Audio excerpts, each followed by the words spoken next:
All right, today we're going to be switching out the graphics on this controller via the process of hydro dip, but first make sure you hit that like and subscribe. And then you can see how I went from that last thing you were looking at to this shoddy looking thing right here. Anyway, let's get into it. First thing we're going to want to do is get all these old graphics off. I hydro dipped it a while back. I liked the graphics that were on there, but I decided it was time to go with something new. So we're going to put a quick little scuff on here, just a light little sanding, and get it all cleaned off real quick.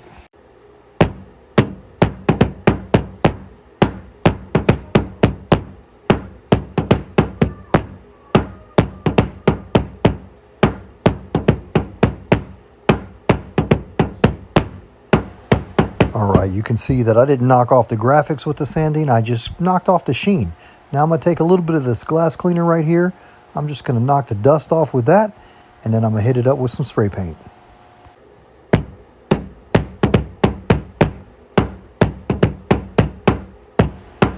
Alright, now I'm just going to throw a little bit of this gloss enamel red on it and see what happens. Probably going to take like 2 or 3 coats to cover all this up.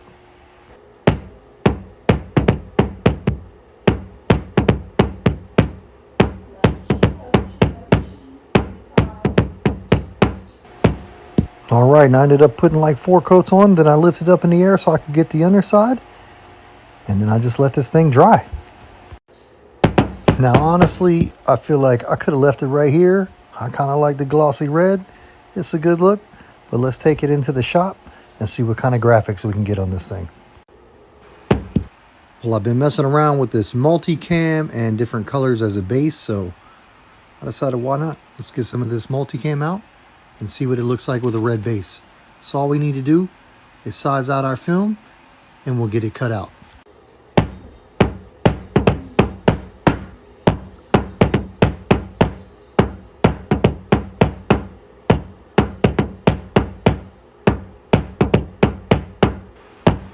And here's a good looking size for us to work with right here.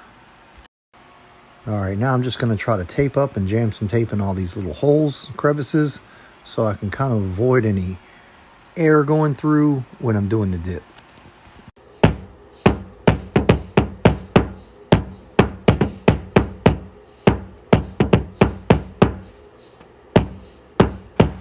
Alright, next step is going to be to get the film on top of this water here.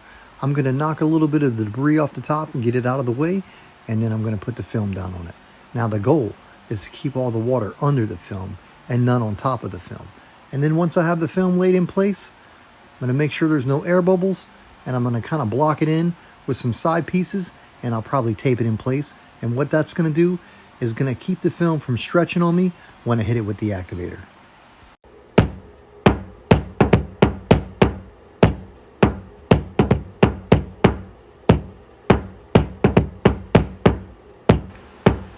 And I'm really going with it here, folks, today, because this is all the activator I got left, and I don't even think it's enough. But we're going to give it a shot. All right, let's cross our fingers and drop this activator on and hope for the best. It looks like we had enough. I don't know, though. Let's give it a shot. Next thing we got to do is dip them controller pieces right on through. Nice and easy, a little bit of an angle. We want all them graphics all over our remotes. Can anybody tell me the reference here? Let's get into this. Now, like I said, bit of an angle, nice and easy. We'll give it a little swoosh here and try to rinse the gunk off. Honestly, a lot of gunk on these, and it is a darker film, so it's hard to see. Let's get it out to the rinse station. We'll rinse them off, get a lot of that gunk off of there, and then we'll dry them down and see what we're looking like. And here's our end results, folks. Personally, I don't like it. I'm probably going to sand them down, and I'll put something different on them. But it was fun to do, and it's cool to see the dark multicam over red. Thanks for watching.